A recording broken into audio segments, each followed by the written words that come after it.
तोहरा के पाई गंगा माई के ओने क्या बात है? पियर चढ़ाई अंग अंग मद मातल दहिया फूल के भइल कचना मोर बलमुआ हो मोर सजनवा हो कबले करैबा मोर बलमुआ हो कबले करैबा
भैया ये गाना बहुत वायरल था और ये लाइन बहुत वायरल था, बड़े प्यार से कल्पना जी ने गाया है।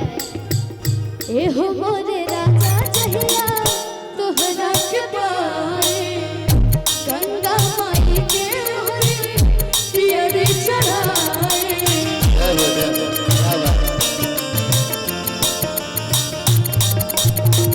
ए हो मोरे राजा चहिया तोहरा के पाए गंगा माई के ओरे पियरी चढ़ाए।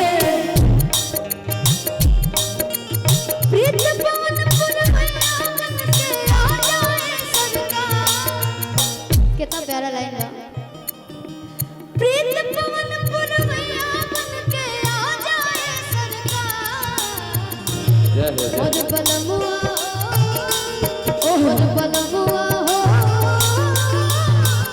कबले करैबा मोर बलमुआ हो कबले करैबा।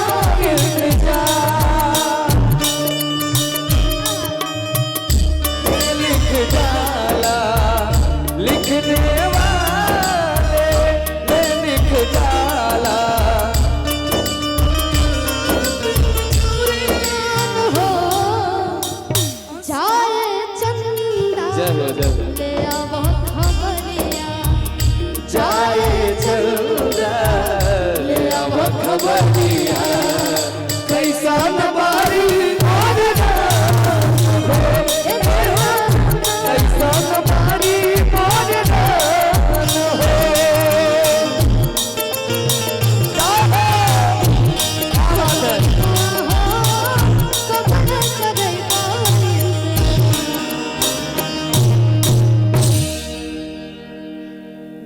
गाई नहीं नहीं